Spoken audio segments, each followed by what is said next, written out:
Hola. A ver. ¿Qué onda? ¿Cómo están? Hola, les hago una consulta. ¿Ahí se escucha? ¿Qué tal, Janina? ¿Qué tal, Nadia? ¿Qué tal, Marea? ¿Qué tal, Cues81? ¿Cómo están? Soy Gerardo Montoya de Caja Ediciones. Hoy vamos a tener una charla con Gabriela Guerra Rey. Hola, Paulina. Les hago una consulta. Si se escucha bien, ¿alguien me puede hacer así? ¿O hacer algún santo y seña o algo? Hola, Natalia Díaz. ¿Cómo se escucha? ¿Se escucha algo?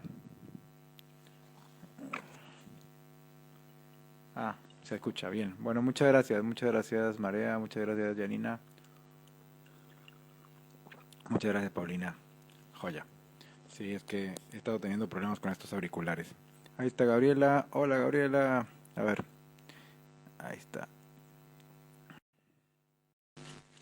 Gracias Nadia.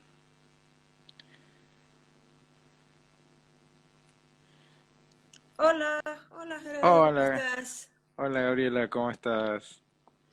Oye, tiene algo muy lindo. ¿Me ves bien ahí? Porque tengo una luz medio intensa No, te que veo bien, trato te veo de... bien. No, Perfecto. yo justo me puse al lado de la luz intensa. ¿Cómo Se estás? te nota en un costado tuyo. Digo que es Sí. muy lindo estas novedades tecnológicas porque te estoy viendo y estoy viendo a la gente que se está conectando, ¿no? Sí, sí, Ligie, todos. Ahí está Ligie, que Meli. es una amiga de la preparatoria, imagínate, Ay, qué que vive en bueno. Chile. Y ahí estoy viendo a otros amigos, entonces ya me empezó a dar alegría, ¿no? Bueno, qué bueno. Mira, si querés, banquemos un toque a ver si se suma más gente. Sí, claro. Y mientras tanto, bueno, tiro alguna data. Bueno, eh, bienvenidos y bienvenidos. Esto es Queja Ediciones y hoy tenemos el gusto y honor de poder charlar con Gabriela Guerra Rey, autora de Bahía de Sal, una novela que ganó el premio Juan Rulfo a primer novela en México y que bueno, que se publicó acá en Argentina vía Queja Ediciones. Este, sí, ahí está, ahí dice que ahí está. Sí. Liz. Y nada, y entonces bueno, nada, queríamos aprovechar esta pandemia para charlar con nuestros autores por Instagram. Así que nada, un poquito, por un lado, presentarla, presentarte a gente que pues quizás no conoce, no te conoce a vos, no conoce tu obra. Por otro lado, hablar un poquito de lo que es la novela Bahía de Sal y pues por otro lado también que nos cuentes un poquito en qué andas, o sea, cuáles son tus nuevos proyectos y demás. Así que bueno, a ver, déjame ver qué horas son. ¿Dónde quedó Zeus? ¿A dónde lo metiste? Deja ver si lo puedo sacar. Aquí creo que puedo invertir mi cámara, ¿verdad? Mira, Sí. mira acá. Ah, mira, Zeus está redormido. Está, Hola, dormi- Zeus. está dormidísimo. Andaba un poco inquieto porque yo andaba arreglándome, me estaba tomando un café y me miraba como, vamos a echarnos ya un rato y ahí se echó a mi ladito. Qué lindo collar que tiene. Y es un collar huichol que le regaló su Sí, papá. sí, sí. Me recuerda mucho a mi tierra. Ya. Bueno, a ver. Gabriela Guerra Rey, nacida en La Habana 15 de octubre de, no sé si es políticamente correcto decir el año, y vive en México desde el 2010. Estudió economía en la Universidad de La Habana y periodismo en el Instituto Internacional José Martí y en la Universidad de La Habana. Así que, bueno, eso para quien no conozca, eso es una breve intro para vos. Y bueno, antes de arrancar a acribillarte con preguntas que me gustaría hacerte en relación a la novela y el proceso de escritura y demás, no sé si vos quieras decir algo. No, yo quiero agradecerte, quiero agradecerle a Leti, a Nazareno, a Queja, a Buenos Aires, que me ha hecho que me ha dado tantos momentos bonitos, ¿no? Ahora estaba pensando, bueno, en otro momento esto hubiera tenido que sacrificarme y volar hasta Buenos Aires para que pudiéramos hacer algo y bueno, hoy estoy aquí sentada en la sala de mi casa y tú seguramente en la tuya, pero bueno, hay mucha gente sentada en las salas de su casa escuchándonos a los que yo les agradezco siempre esta compañía, ¿no? Porque no se puede crear en un mundo como el de hoy si no tienes la compañía del amor de la gente. Estoy absolutamente de acuerdo, sí. Este es un modo, digamos, una de las razones por las cuales también aprovechamos como el hecho de que, como vos bien decís, pues cada uno está más o menos en su casa.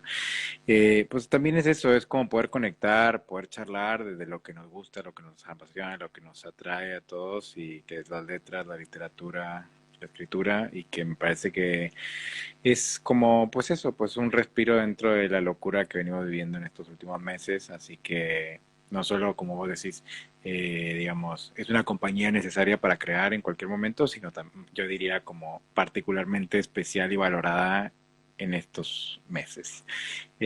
Así que bueno, para arrancar te quería consultar una cosita. Digamos, estuve chusmeando un poco y, digamos, Bahía de Sal es un libro que tiene muchas marcas mediáticas en la red y, digamos, dentro de lo que estuve chusmeando, eh, vi que mucha gente lo enmarca dentro de algo que llamó o llaman realismo absurdo, ¿sí? Y en principio te quería preguntar a vos qué te parece eso, a qué te suena, por qué crees que se justifica que la novela Bahía de Sal, que bueno, ya que hay más gente acá, mira, Bahía de Sal, esta de Gabriela Garrarrey, entra dentro de ese marco, si te parece adecuado describirla así. ¿Vos qué pensás al respecto? Bueno, yo no sé si es un tanto pretencioso, pero creo que fui yo la que dijo por primera vez esto del realismo absurdo en Bahía de Sal, especialmente, ¿no? Y bueno, cuando la crítica te hace un poco de caso, uno toma alas, tú sabes, y entonces se echa a volar y a inventar corrientes artísticas y teorías. O sea, el absurdo en la literatura existe, ¿no? Existe y es una inspiración que viene del surrealismo, pero que yo creo no tiene que ver con este absurdo que nos pasa a muchos escritores latinoamericanos o a muchos escritores que ahondamos en las realidades de los pueblos, ¿no? Como es el caso de Bahía de Sal, que de alguna manera es una representación de los pueblos y de las aldeas del mundo, no solo de las que me lo inspiraron. Sí, Porque, bueno, he atravesado el océano con este libro y en cualquier lugar donde ha estado, donde he estado yo con él hablando de este tema, ha habido alguien que sale y me dice, yo también nací en un bahía de sal, ¿no? O mis abuelos nacieron en una bahía de sal y no importa la geografía. Y creo que este absurdo de Bahía de Sal y que es un absurdo que yo identifico, obviamente, muchísimos escritores latinoamericanos del último siglo, tiene que ver con esta hiperrealidad que nos sucede, que a veces es tan extrema que cuando tú la cuentas, los demás te miran, ya sabes, a mí se me da esto de andarle contando historias a la gente reales o no, y los demás en ese momento me miran como diciendo, esta es de las que te estás inventando, ¿cierto? Y resulta que no, que uno sabe que están muy, muy, muy basadas en la realidad, ¿no? Que están muy sí, inspiradas en la realidad, aunque uno cambia a lo mejor algunos elementos, porque bueno, la literatura tiene la magia de permitirnos eso. Yo nací en una tierra que está plagada del absurdo. México es una tierra plagada del absurdo. Vivo en una que está plagada del absurdo. He visitado muchas que luego digo, bueno, es que yo he ido caminando y he ido encontrando tantas bahías de sal que a veces me parece que vivimos dentro de ese absurdo y lo que pasa es que algunos no lo reconocemos, ¿no? mm. Un poco por ahí. Ya, te voy a, bueno, yo, digamos, yo voy a meter cuchara.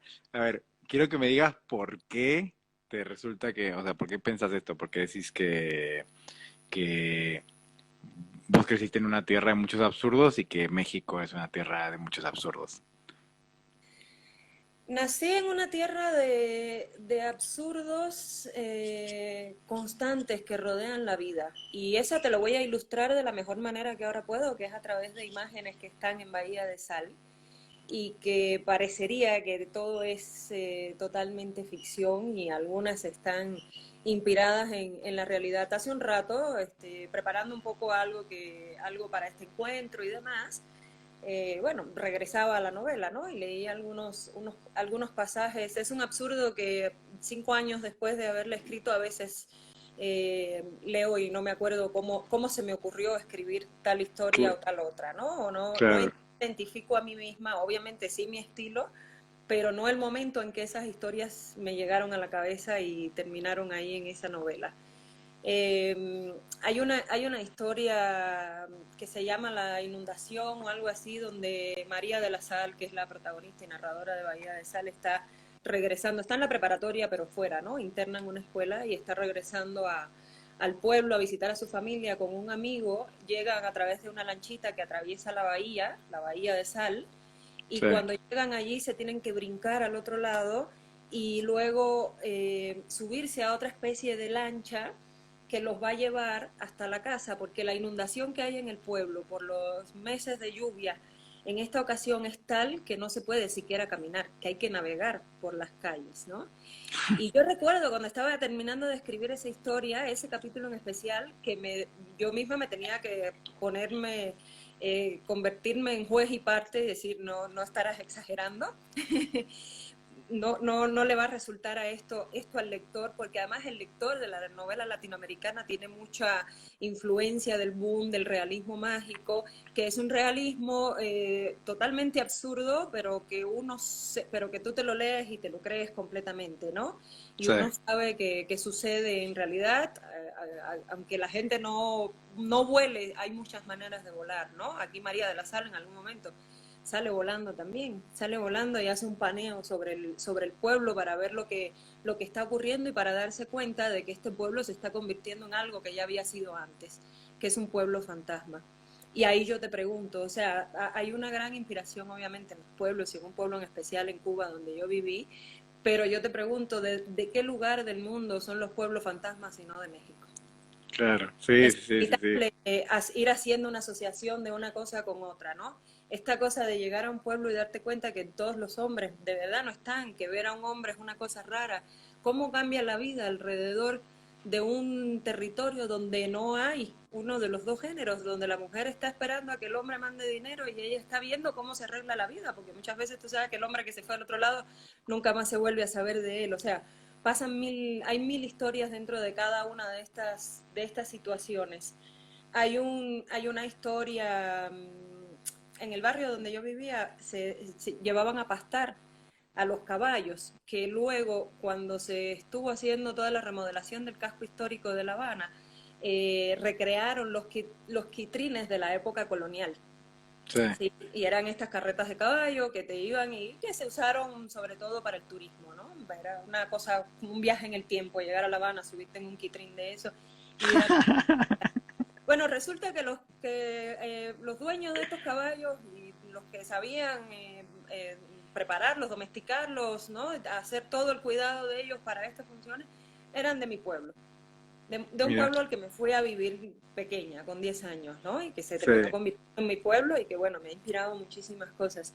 Entonces, tengo una prima que vivía en el otro lado del país, hacia el oriente, y que en algún momento del periodo especial, en los años 90 en Cuba, y la situación era tan compleja, en Cuba está prohibido matar un caballo o una vaca, es penado por la ley, porque es escasa la carne y, bueno, pues tienen toda una historia detrás. Y entonces la gente en el pueblo tenía tanta hambre que se querían comer a un caballo que estaba ya en mal estado, o sea, estaba enfermo y demás, pero no lo podían matar porque si lo matabas, pues te llevaban preso. claro. Entonces, a la hora en que pasaba el tren, los vecinos de ese barrio asusaron al caballo para que el caballo solo se matara. No, Se tirara no te delante lo del puedo, tren no y te el lo tren lo puedo golpeara creer. y entonces, pues, ¿quién les iba a negar que había que comer Claro, sí. la carne del caballo que ya estaba muerto, ¿no? Y Y sí, entonces María de la Sal, en Bahía de Sal, desarrolla una relación amorosa con los caballos, ¿no? Es una cosa de admiración porque con ellos descubre este sentimiento de la libertad, ¿no? Es en el que tú te subes encima de un animal, en este caso, un animal hermoso. Admiro mucho los caballos, me parecen unos animales preciosos. Y puedes salir a galopar y olvidarte por un rato de que hay una realidad a la que perteneces y a la que vas a tener que volver, ¿no? Y en el sí, caso de Bahía de Sal, María de la Sal se tiene que enfrentar a un plato de comida en medio de una crisis con un hambre tremenda y en ese plato hay un pedazo de ese caballo que había sido su mejor amigo en el mundo, que la había salvado y que le había enseñado ese sentimiento de libertad. Eso es para mí el absurdo. No sé si, Está bueno, muy bien. No, no, no, ya, ya está, ya está, ya está. Por favor, por favor. dale. No, ya está.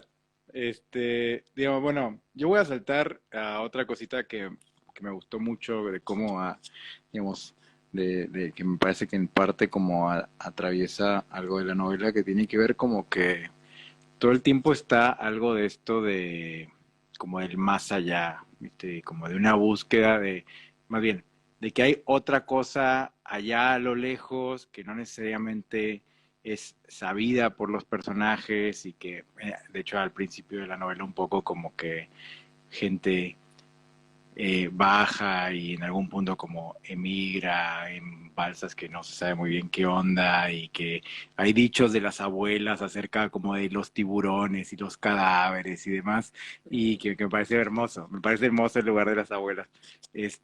Y digamos, entonces eso como que bueno, un poco, por lo menos a mí me resonó no solo en mi historia personal, sino me resonó en algún punto como que en lo que ha sido tu historia, que es de una emigración a México digamos, y en ese sentido yo te quería preguntar a vos como, bueno, como que, ¿qué ha significado para vos emigrar?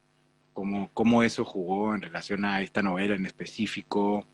Y bueno, eso, lo que quieras decir en relación a eso. Oye, tienes una mezcla de acento mexicano con frases argentinas y modismos argentinos, ¿no? Sí, es que, mira, yo llevo de acá desde el 2005 y un poco traté de evitar convertirme en dos caricaturas y me convertí en una tercera, que es, por un lado, no quise defender como mi mexicanidad, como para convertirme eso, como en todo el tiempo estar defendiendo el tono y los modismos y demás, pero tampoco quise como, tipo, Negarte a que pasara lo que pasara. sí, sí, o sea, como que no, tampoco quise ser argentino, me parece que no tenía nada que ver, como que yo en algún punto, como son identidades, me parece que una de las cosas que me parece que pasan con emigrar es que uno se vuelve extranjero en los dos países, ¿viste? En aquel que el cual como creció la fantasía y demás, y en aquel que habita y nunca termina, y pierdes como la categoría de naturalidad. Y bueno, y en ese sentido, pues sí, hablo como Sí, a mí me pasa algo exactamente como esto, ¿no? Que ya voy a Cuba a veces y me siento en un restaurante y me preguntan que de dónde soy y yo claro. quiero ofender, ¿no? ¿Cómo no me vas a...? Pero bueno, Claro, después mis propias amigas me oyen hablando y me dicen, oye, tienes el mexicano pegado. Y obviamente no hay ningún mexicano que se crea que esto es mexicano, ¿no? Me oyen hablando y siempre me dicen, ¿de dónde eres? Y luego se convierte eso en una aventura, descubrir de dónde. claro, tal Eh, cual. y bueno, yo creo que esto un poco casual tiene que ver mucho con esto que me acabas de preguntar, ¿no? De qué significa la migración para uno y cómo influye en la obra. Eh, yo no estoy segura de esto que voy a decir, pero estoy casi segura de que emigrar para mi literatura es lo mejor que me ha pasado en la vida. Y para mis emociones y ese estado de nostalgia cuasi permanente que me acompaña como personalidad ha sido lo peor que me ha pasado en la vida. O sea, creo que es terrible que uno tenga que abandonar su tierra por este sentimiento que tú mismo acabas de decir, ¿no? Que es el del transterrado y no sentirte nunca de un lugar, Eh, completamente. Ser extranjero en todas partes. Pero bueno, también con el tiempo aprendes a disfrutar de los beneficios del extranjero, ¿no? claro, sí. Que Exacto. son Tengo un que decir, montón, pero que hay todo, que conservar en secreto. hay que conservar el secreto. Y de Sí, todas maneras tiene sus matices, porque todos los seres humanos queremos pertenecer a algo. Y hay en momentos en que te ofende mucho que no te quieran identificar como un mexicano, ¿no? sí, Cuando tú, obvio, sí. yo llevo 10 años viviendo en México, estoy naturalizada mexicana, así que bajo las leyes lo soy. Y cuando alguien me quiere sacar a la fuerza, entonces sí me molesta, ¿no? ¿Cómo me Claro, molesta cuando vienen a hablar mal de mi tierra natal, de la que yo me parece que puedo hablar como me dé la gana todo el tiempo porque es mía, ¿no? Porque tengo un sentimiento de pertenencia con ella y al mismo tiempo el del desarraigo que me hace quererla más, ¿no? Por tener siempre esta, es eso, la nostalgia, ese añorar un collar huichol que tiene un cachorro, ¿no? Y claro, verlo, sí. sentir que hay algo ahí que tiene que ver con el lugar donde naciste. Entonces, Mira, vamos a seguir, vamos a darle otra oportunidad más al absurdo. En los años 90 hubo un momento de la historia entre Cuba y Estados Unidos que fue terrible porque alguien se robó, un grupo de cubanos secuestraron una lancha. Yo vivía en este pueblo que está separado por la bahía de La Habana del resto de La Habana Vieja, que se llama Regla. Entonces un grupo secuestró una lancha, se la llevó a Vivías Estados en Unidos. regla. Es en Regla, Ya. Qué locura que haya un pueblo que se llame regla. Pero se perdón, llama sí. Regla. Ahí viven mis padres todavía. O sea, Mira, ahí regreso yo de visita cuando voy a verlos, ¿no? Exacto. Además, era un pueblo que tiene muchísimo misticismo para mí porque es el pueblo de la Virgen de Regla y que es la segunda virgen más importante de Cuba y entonces que de alguna manera la sincretizo con mi Virgen de la Sal, ¿no? sí, Y que cuando era niña mi abuela me llevaba a visitar ese pueblo. Jamás se me mira, ocurrió que yo iba a terminar viviendo ahí, pero mi familia vive ahí hace 30 años, o sea, qué yo loco. fui con 10 años, ¿no? Sí. Exageré con los años, no saquen cuentas. Entonces, en este lugar, cuando llega esa etapa, que es año 94, cuando se llevan la primera lancha, porque después se llevan otra, y bueno, se produce un problema político bastante serio, porque Estados Unidos en ese momento decide que si Cuba no le va a impedir a la gente que salga a lanzarse al mar, a atravesar esas 90 millas que hay entre La Habana y la Florida, o entre algunos puntos de La Habana y la Florida, pues entonces Estados Unidos va a abrir sus costas y va a dejar y va a recibir a los cubanos que se vayan por esa vía. Eso fue una catástrofe humana en un sentido muy amplio porque la gente se tiraba al mar en llantas de camión, atravesaba 90 millas los que la lograban atravesar, porque muchísima gente se murió. Claro. Y vivir eso es una experiencia que te marca para toda la vida. Yo estaba chica, ¿sabes? Yo tenía 12, 13 años en el momento justo que se da este evento, ese año, y tú podías estar caminando por un lugar de La Habana y ver a la gente tratando de irse por el mar. Y luego la gente de mi barrio se iba, tú sabías que se había ido y tú estabas esperando. En Cuba los vecinos son muy como Bahía de Sal, ¿no? Los vecinos, el barrio, todo es casi como una familia. Te hace falta azúcar y vas y buscas, te hace falta comida, vas y comes y todo el mundo sabe de todo el mundo y está pendiente de todo el mundo. Entonces, cada día tú estabas esperando la noticia de qué pasó con fulano y qué pasó con el otro y qué pasó con el otro. Y que la mitad de esas noticias fueran noticias de muerte es algo que te cambia siempre, que te cambia, ¿no? Que te transforma. Claro. Eso es inevitable. Y bueno, veías escenas, esa escena que cuento, en que viene una banda de hombres con una balsa hecha con unas láminas de zinc y unos tanques de metal de 55 galones, aquellos que eran para el agua y que lo cerraban, esa es una imagen real. Esa es una Qué imagen que loco. yo tengo grabada en la memoria y que la vi bajar por la loma de mi casa, que es un lugar que el Regla tiene un relieve muy de colinas, ¿no? Entonces, Sí. iban todos ellos bajando con la alegría del que se va a ir a conquistar ese sueño que está del otro lado. Ese sueño que no sabes Ay, qué cosa es, ese otro que hay allá, qué pero que sí te fuerte. parece que tiene que ser mejor que esto A que mí tú. me impactó mucho eso, a mí justo esa imagen me impactó mucho, pero yo por, digamos, en algún punto, digamos, por mi historia, yo vivo, o sea, más bien, nací y crecí muy cerca de la frontera norte de México, en Monterrey, o sea, estás a una hora y media de Estados Unidos, y pues bueno, obviamente toda, tipo, digamos, no necesariamente como con ese dramatismo quizás del que vos estás contando, quizás con otros matices, sobre todo en otras ciudades, no tanto ahí donde yo soy, pero sí, digamos eso, como que la imagen de aquel que va a buscar sus sueños y se pierde en el camino para convertirse en huesos, digamos, es algo que es muy fuerte y que a la vez es muy parte de la cultura en México y en Cuba. Y me remonto mucho a eso, ¿viste? Como que, no sé, justo en Tijuana, por ejemplo, sales del aeropuerto y una de las primeras imágenes que tienes es la valla que divide Estados Unidos con México, llena de cruces de toda la gente que ese año solamente, tipo, intentó cruzar y falleció. Entonces, He y estado, eso he estado ahí en ese. queda, sí, queda incorporado como, digamos, es eso, es como ese escenario. y digamos, ese tipo de cosas no necesariamente son tan habituales en otros lugares y termina Pero siendo como un nosotros impacto. aprendimos a vivir con ellas, ¿no? La tenemos Exacto, incorporada casi como un cotidiano, es así. exactamente, sí. Sí, sí, a mí me impactó mucho eso. Sí, un poco la lectura de tu novela, eso me hizo recordar mucho a varias cosas de México. Pero bueno, espera, justo te quería preguntar, perdón, no sé si te corté. No, Quería, no, no, está bien, está bien. No, no, genial que podamos, digo, creo que tenemos en ese plano del emigrante mucho que compartir, ¿no? yo te quería preguntar específicamente sobre el proceso de escritura. Digamos, no sé cómo vos batallaste con este tipo de monstruo que es una novela, pero digamos, en específico a mí me interesaría saber qué fue lo que más satisfacción te dio durante el proceso de escritura de la misma y qué fue lo que más se te dificultó. Eh, no sé si voy a saber qué fue lo que más se me dificultó. Sé que fue lo que más satisfacción me dio. Ok. Quizás lo que más se me dificultó fue el principio, fue hacerme consciente de que estaba escribiendo una novela. Cuando trato de pensar, Bahía de Sal es mi primera novela.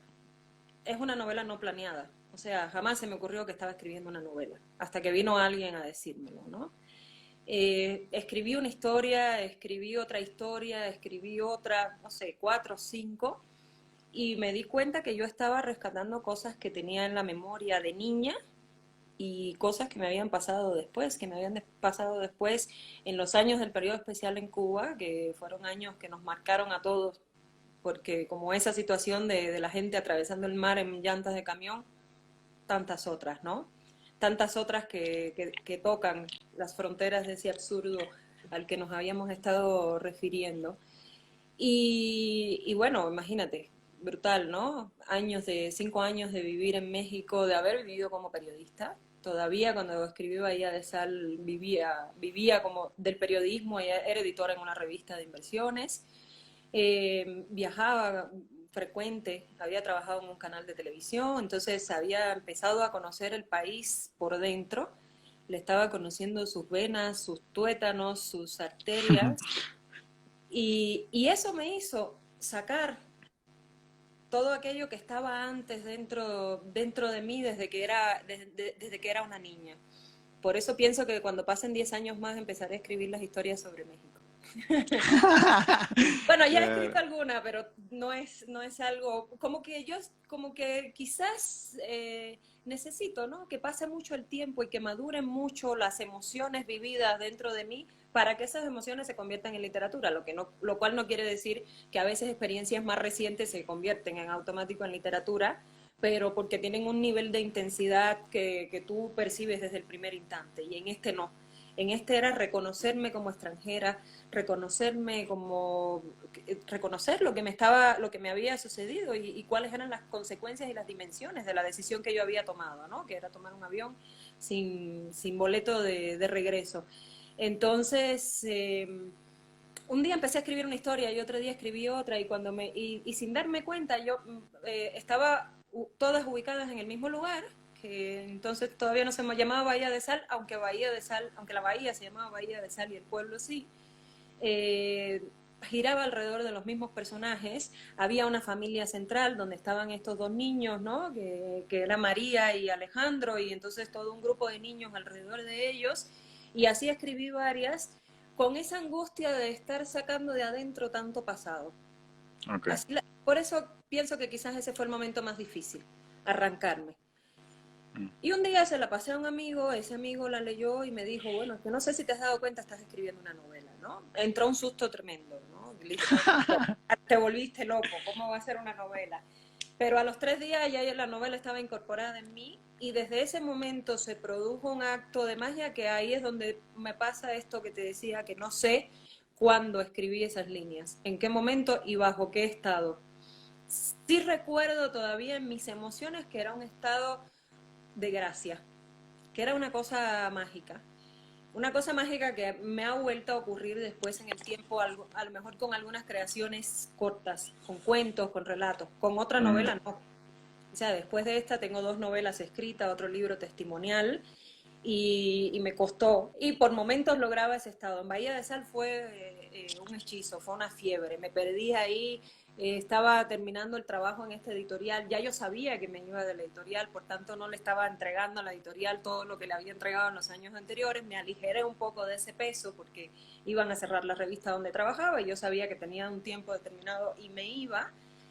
Y entonces me dejé arrastrar por eso y me fui a ese pueblo y todo lo que me ha pasado con esta novela es de las mejores cosas que me pasaron en mi carrera como escritora, ¿no? Bahía de Sal, la empezaron a leer los amigos, empezaron a decirme cosas tremendas y yo estaba asustada y yo decía, me parece que me están, ¿sabes?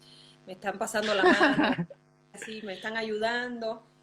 Y bueno, nada, pasó después que se interesó la editorial Uso en ella, después pasó el premio Juan Rulfo y bueno, hoy estamos 5 años después, seguimos hablando de Bahía de Sal. Es, no voy a decir que es mi hijo más querido, pero es el primogénito, entonces definitivamente tengo un Claro, amor especial, ¿no? claro, está bien. Oye, bueno, si te copas, si tenés ganas, te quería pedir si tenés algún fragmento que quisieras leer.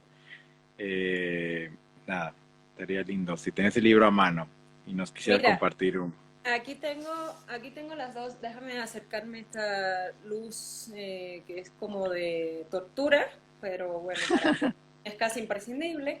Aquí tengo la versión, la edición argentina de Queja que salió el pasado, ¡Woo!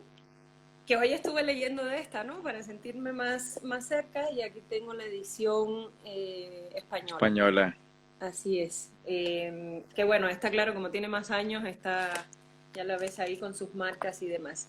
Y, ¿sabes? Quiero aprovechar para hacerle un guiño a un amigo que además es mi tallerista del taller de literatura, Diego Morones, porque Diego está escribiendo una gran historia que a mí me parece sensacional, que no se llama así, pero le llamamos Marine Nostalgie, y es una historia en la que cada capítulo él empieza con un exergo de un escritor y la historia termina de alguna forma cerrándose con ese exergo, y en nuestro último ciclo, en nuestro último taller del lunes pasado, que cerró un ciclo, empezamos pronto nuevamente, eh, me dedicó uno de esos capítulos con un fragmento de Bahía de Sal, de esos que yo leí y dije, no, este no lo escribí yo. Me dijo que busca tu capítulo que se llama Una promesa y ahí está. Eh, entonces, nada, me hizo abrir y empezar a leer Bahía de Sal por otro lugar y que me resultara grato darme cuenta de que sí, de que era parte de algo que yo había escrito. Es muy linda esta edición, además. Es lindo andar con este librito en la mano, ¿no? Porque es Sí. así como pequeño, pero se Ah, lee lindo. Es decir, es muy amable la tipografía y el puntaje. Entonces, bueno, voy a elegir solo un fragmento, ¿sí? dale, lo que tú quieras, lo que tú quieras. Para no cansar a nuestra audiencia de este capítulo que se llama Una promesa. Dice, era muy doloroso poner los acontecimientos en perspectiva. Había conocido a un hombre bueno, que hablaba del futuro como algo incomprensible, prometedor, pleno de vivencias y de parajes por conocer, que parecían cercanos y a la vez tan distantes.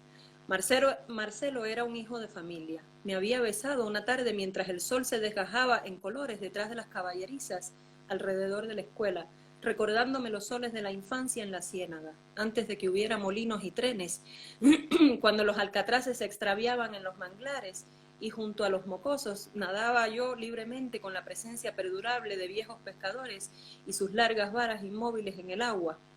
No podía dejar de ver la ironía entre el presente y el pasado, entre el recuerdo de la infancia y la realidad que encontraba en Bahía cada vez que regresaba a casa. Allí nos atrapó la noche de la mano por la vereda, bajo un ceibo gigante, lleno de raíces y apuntalado a sus suelos para siempre. Volvimos a besarnos. Marcelo me desvistió lentamente, como si me estuviera quitando la piel magullada de los años. Me besó los hombros, el cuello, atrapó mi rostro entre sus manos y lo besó hasta dejarlo inundado. Me tomó los brazos, me alzó, apretó mis nalgas ya de mujer hecha y recostándome en las largas raíces, me abrió la blusa. Nos reíamos como si fuera cosa de niños, pero yo estaba aterrada. Cuando me mostró su propio cuerpo fornido, maduro, mozo, un cuerpo que nunca había pasado hambre, ni viruelas, ni enfermedades, quedé llena de ventura y salvada de cualquier desgracia anterior. Mientras me acariciaba los pies, las pantorrillas, las corvas, entre los muslos, la vulva, el culo, lamió cada resquicio de mi humanidad marcada por los sinsabores, por las adversidades. Entró en mí como se entra a un jardín florido, como se entra al lago en un día caluroso, convencido de que era el mejor lugar para estar, y yo volví a revivir los temblores de aquella tarde en que conocí a Roberto Carlos en la fiesta de Todos los Santos, quien no tendría tiempo de hacerme tan dichosa. Me sudaba el pelo, la espalda, las gotas caían entre mis nalgas inundadas de otros fluidos más densos. Marcelo me hacía el amor y yo me entregaba como quien se apega a una existencia que no es la suya. A la memoria me llegaban los viejos pasajes en los parques con aquel soldado asesinado. Imaginaba a mi hermano recorriendo kilómetros injustificados de barrancas, con un fusil al hombro, tanteando el destino entre el precipicio y la vida que lo esperaba en Bahía. Al tiempo que explotaba en el primer orgasmo de mi vida, los demonios de Maíta loca, enmudecida, antiquísima, se iban apoderando de mis senos, de mis costillas a flor de piel, de las sabias todas, y me perdían en un mar atormentado de tiburones y muertes, justo antes de que el diluvio se llevara los últimos vestigios envueltos en los azules mantos de Yemayá. Yo, la hija bastarda de la Virgen de la Sal, me entregaba en pecado consumado a un hombre que parecía querer salvarme, cuando ni yo creía en la salvación, a un hombre que, mientras me poseía, hablaba de nuevos países, de tierras lejanas, de grandes bibliotecas y mares azules, verdes, rojos, negros, sin vírgenes, pero sin náufragos. Mi grito sordo labró la tierra fértil, hizo que los galanes de noche se abrieran y empezaran a oler, hizo que Marcelo se enamorara de esa potranca que tenía entre los brazos, entre las piernas, salvaje. Yo pude discernir en mi propio aullido el recuento de una vida que ya no me pertenecía, mis antepasados flotando en las ramas, en las hojas del ceibo. Mientras recuperábamos la respiración cortada por el placer, me relinchaban caballos en la cabeza, me flotaban algas, se me ahogaban ratones, mosquitos y comejenes. Detrás, en el fondo de los ojos, la ruina de todos los recuerdos se llenaba de tataguas negras, de vírgenes en procesión, de selvas vivientes, de océanos distantes. Sálvame, solo eso dije. Marcelo me prometió una vida nueva, a mí, a quien nunca nadie había hecho una promesa. Oye, no, muy bien, Oye, excelente qué lindo, ¿no? Qué lindo selección. que me rescataras esta tarde para leer Bahía de Sal, ¿no? No, no, gracias a ti, la verdad, además elegiste un fragmento re lindo, muy, muy bueno, y lees muy bien también. Oye, te quería preguntar una cosa, eh, y bueno, digamos eso, o sea, digamos, entiendo que, bueno, como primer novela y de repente como un montón de exposición en relación a esta novela. ¿A vos cómo sentís que te cambió? ¿Sentís que hubo un antes y después en relación a este libro? ¿Cómo lo sentiste puntualmente? Sí, definitivamente sí. Y esa es una de esas tantas alegrías de las que te hablaba, ¿no? Que me trajo Bahía de Sal. Eh, de alguna manera me profesionalizó, quizás eso es lo más importante de todo, ¿no? Que Claro, no era mi primer libro publicado, yo tenía un libro publicado en Cuba de divulgación científica, tenía un libro publicado, bueno, que se publicó el mismo año en Argentina, de hecho, Nostalgias de La Habana, ¿no? Que fue mi primer libro del alma, de sacarme, ¿no? Pero bueno, no llegaba a ser una novela, es una especie de crónicas testimoniales de vida. Eh, en términos prácticos, me abrió las puertas al mundo literario, ¿no? Yo recuerdo incluso, fue un momento tremendo porque al principio ya ganado el premio, en ese momento el premio de Bellas Artes, que es el premio más importante que se da en el país para primera novela, no te publicaba la obra. Sí, ahora se publica, pero no, en ese momento no se publicaba la obra. Entonces, recuerdo yo proponérselo a editoriales en México, nada, buscar a una persona que me ayudara, ¿no? Abrir el camino y me dijo, es que nadie te conoce como escritora porque tú no haces vida de escritora. Entonces me di cuenta que había incluso en mi estilo de vida algo que iba en contra de lo que había que hacer para ser un escritor, a pesar de que yo añoraba muchísimo poder llevar una vida de escritora, porque no hay nada que me apasione más en la vida que la literatura, ¿no? Para mí es una esencia, es parte de mi vida, no sé, sin esto no sé qué sería, ¿no? Sería Mm. muchas otras cosas, pero no sería yo, seguramente. Entonces, bueno, a la fecha sigo sin hacer vida de escritora porque eso significaba como cubrir ciertos eventos sociales, ¿no? Estar un poco ahí en la farándula, que es algo que paradójicamente va en contra de la vida del escritor, porque si el escritor no le dedica un montón de horas sentado detrás de la computadora a hacer una obra, no sale, ¿no? No sale, bueno, no todas las artes de magia son tan mágicas como fue el caso de Bahía de Sal. Después de esto, bueno, después gana el premio, publica la editorial Uso en España, después Uso publica, ese mismo año se publica en Argentina Nostalgias de La Habana, después Uso publica la siguiente novela mía, al año siguiente, que fue Luz en la piel, Cinco voces de mujer, una novela muy diferente, pero a la que le tengo un cariño especial. De alguna manera esas tres primeras obras respondían a todo este océano tremendo que es la migración y estar del otro lado, ¿no? Empezar una vida. Entonces, ya abrió muchísimos mundos. En lo personal me hizo darme cuenta de que yo podía escribir una novela, ¿no? Y eso es un descubrimiento en la vida de cualquier escritor, saber Claro. que tú tienes las armas y que tienes las herramientas, porque la novela siempre es un género que nos atemoriza muchísimo, que nos parece casi imposible. O sea, no importa que la hayas escrito, después te sigue pareciendo imposible, ¿no? Nunca se acaba ese sentimiento y casi que te consuelas en, bueno, ya tengo una novela, tengo dos novelas, no voy a haber dejado de hacerlo.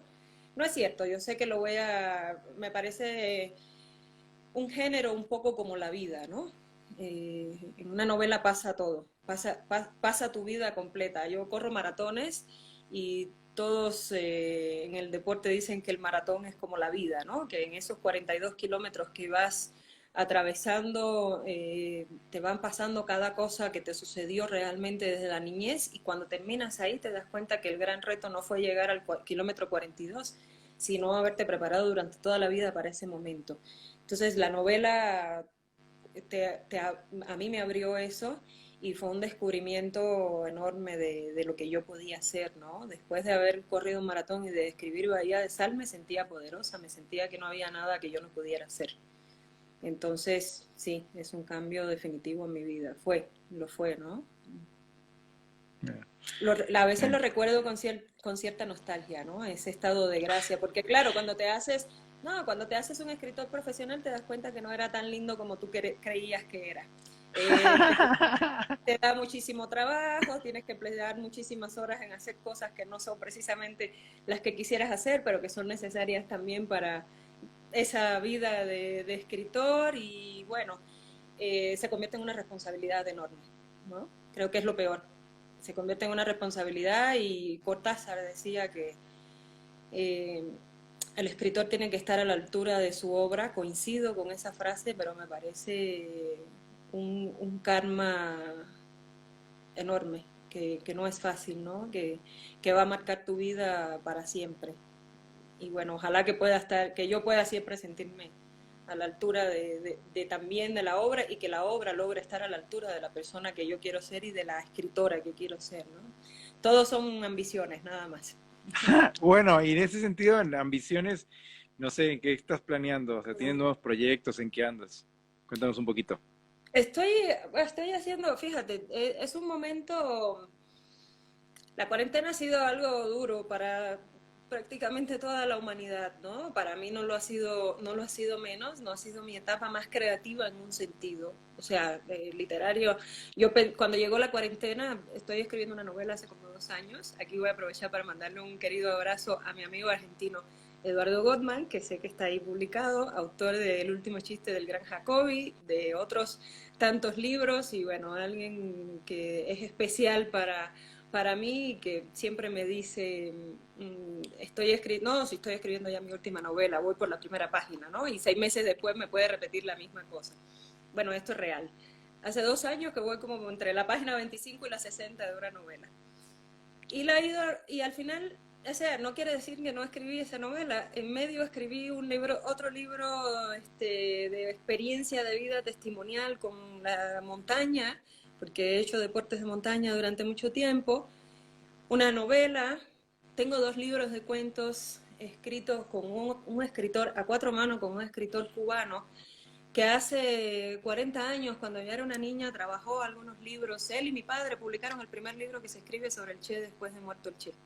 No, Así es, Froilán Escobar vive ahora en Costa Rica. Entonces, un día de noviembre, entre noviembre y diciembre, acababa de regresar yo de Buenos Aires, mira qué momento hermoso, y me iba a la playa con mi pareja, y él me escribe un mensaje, un correo diciéndome, te quiero proponer algo, si te parece bien, y si no, pues no pasa nada, y bien, ¿no? Eh, y me propone que escribamos un libro de relatos juntos, un libro de cuentos alrededor de un tema. Bueno, no te voy a hacer la historia tan larga, se convirtió en una fiebre creativa tan grande, la más grande que tuve en mi vida, que en un mes escribimos un libro de 30 relatos. no, qué loco. Yo, si lograba escribir 2 cuentos en un mes, sentía que estaba en mi pico creativo, ¿no? En mi momento excelso. Y fue una cosa así que se dio y que no ha dejado de suceder. Y entonces, bueno, Froilán y yo hemos trabajado incluso en otros libros. Repito, Froilán Escobar es cubano, vive en Costa Rica. Lo conocí cuando yo era una niña y iba con mi familia a visitar su casa porque él y mi padre trabajaban juntos y hacían cosas juntos. Escribieron, no solo ese libro, escribieron Che Sierra Adentro juntos, escribieron juntos el año en que estuvimos en ninguna parte, que es la historia del Che en el Congo. Y bueno, hicieron muchos trabajos juntos de periodismo también, trabajaban en la revista Cuba, ¿no? En aquel entonces. Y bueno, Froilán ya ha pasado años de su vida, 2 décadas, impartiendo un taller de contar historia con todas las herramientas de la crónica tradicional. ¿Tú me oyes, Gerardo? Porque te Sí, me te quedaste escucho bien. allá. Sí, Ok. sí. Entonces, en la Universidad de San Judas Tadeo, de la que fue decano hasta hace pocos años, en Costa Rica, y yo he tenido una experiencia en el último año de mi vida que un par de amigos, de esos amigos que uno siempre tiene que te piden que leas sus escritos y que al mismo tiempo también toda la vida han leído los míos, ¿no? Y que me impulsaron y me dijeron, ¿por qué no sacas un taller literario? Y bueno, con la ayuda de Diego Morones, a este amigo que le he dedicado hoy esta lectura de Bahía de Sal, armamos un taller literario hace más de un año que a la fecha sigue funcionando de manera virtual, se ha convertido en los lunes de literatura en la Ciudad de México. Hasta antes de la cuarentena lo llevamos presencial y nos reuníamos en una terraza hermosa. Han salido grandes historias de ahí, de ese taller. O sea, escritores que han estado allí conmigo han escrito algunas cosas ya a nivel profesional que hoy están publicando y demás, y que no tiene que ver precisamente con mi labor de maestra, tiene que ver con el talento y con el esfuerzo que ellos le han puesto, pero a mí me ha provocado una satisfacción enorme, ¿no? Y descubrí que enseñar y poder transmitirle a otros cosas que uno sabía o herramientas que ya uno había alcanzado, he tratado de guiarme un poco por qué me hubiera gustado a mí que me dijeran en aquel inicio, qué herramientas me Claro. hubiera gustado que pusieran en mis manos para yo haber entendido mejor lo que era la literatura desde mucho antes. Y bueno, y yo era una privilegiada porque soy hija de escritor y nací entre escritores. Y aún así me faltaban muchas cosas, ¿no? Que no te enseña el escritor, que te enseña el maestro. Eso me ha sacado una vocación por la enseñanza que me encantaría seguir adelante. En este momento Froilán y yo estamos planeando sacar un piloto de 2 talleres, a lo mejor para el último trimestre del año, virtual, internacional, para hispanohablantes, gente que tenga el deseo de escribir y que no sabe a veces por dónde arrancarse o no tiene las herramientas o necesita la guía, porque hay gente que simplemente necesita los lectores, ¿no? Yo trabajaría un esquema de taller de desarrollo de obra, como ha venido haciendo, y él utilizaría este método, que es un método ya reconocido académicamente, por el que se han escrito libros en Latinoamérica, a veces libros corales y a veces libros todos sobre un tema y de un solo escritor, a partir de sus clases en la San Judas Tadeo en Costa Rica, ¿no?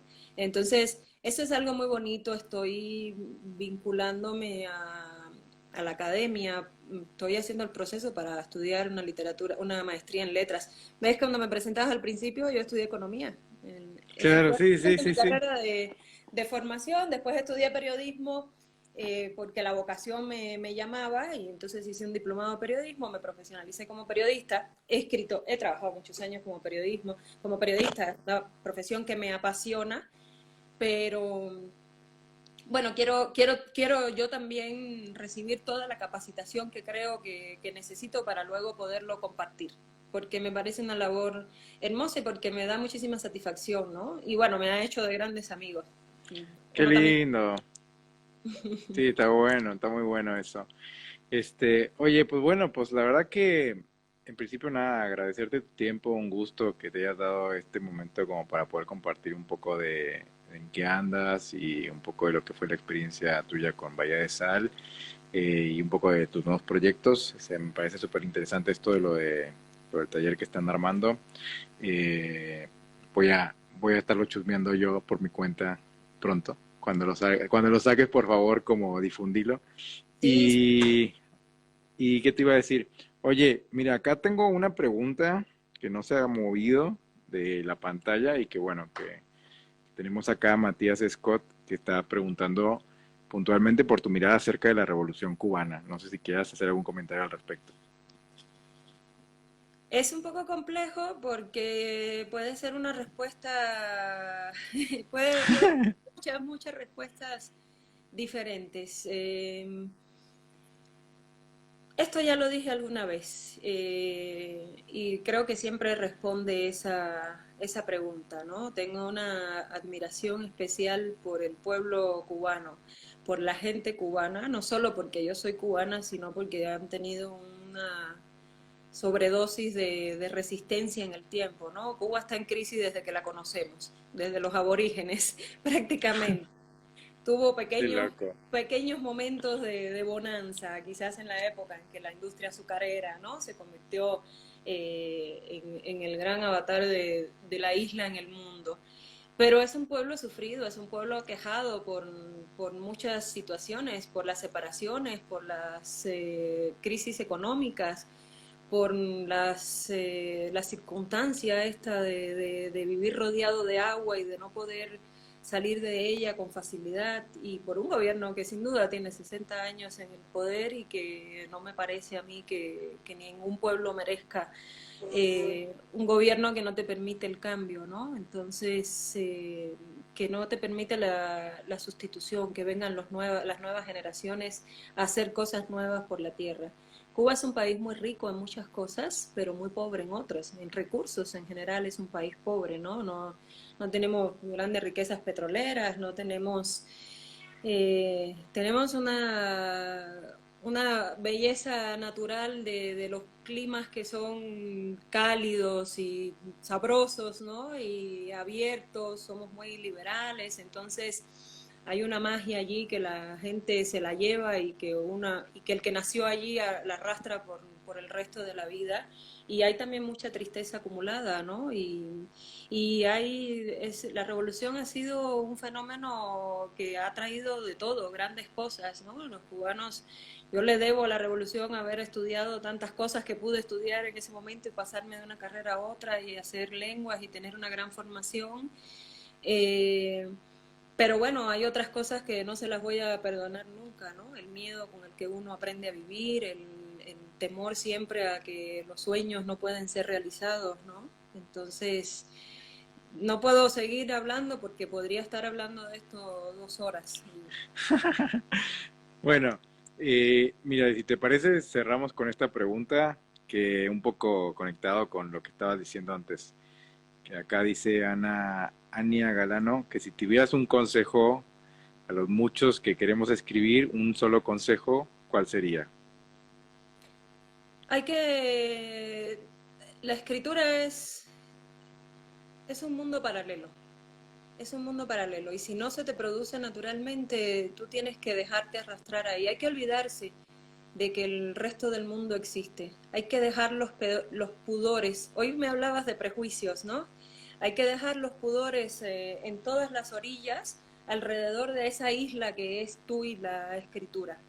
Y no puede haber una censura, no puede haber nada. Hay que dejarse ir por lo que está aquí adentro. La literatura tiene que tener un componente emocional, un vínculo inefable con el lector, porque si no, pues no funciona, ¿no? No es literatura para mí, no estoy absolutizando nada.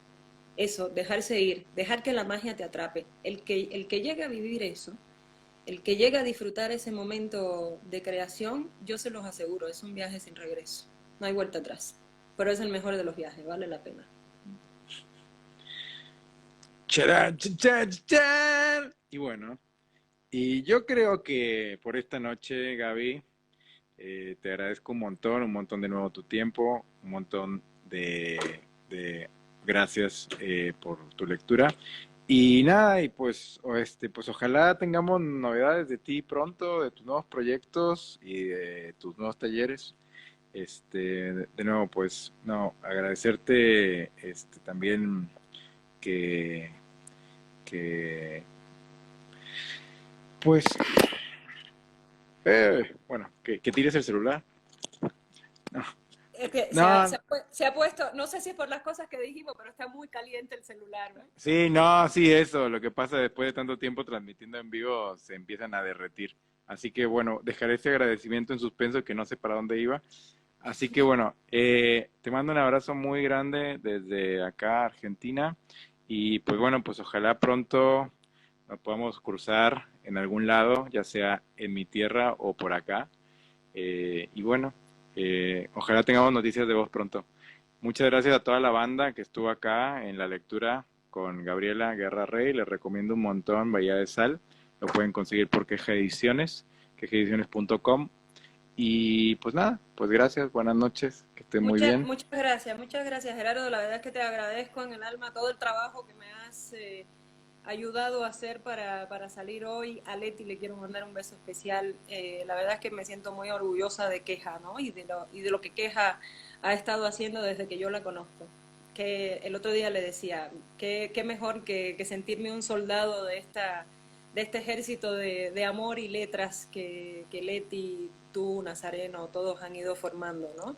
Entonces, y bueno, por supuesto, agradecidísima a la audiencia, a todos esos que tomaron un rato del sábado para estar con nosotros, ¿no? Que es mejor. La Sí. verdad que me alegraste mucho la noche del sábado. Bueno, no, a mí también me encantó escucharte, la verdad, me encantó escucharte y me conectó mucho con cosas con las cuales hace mucho que no me conectaba y fue un sentimiento muy grato.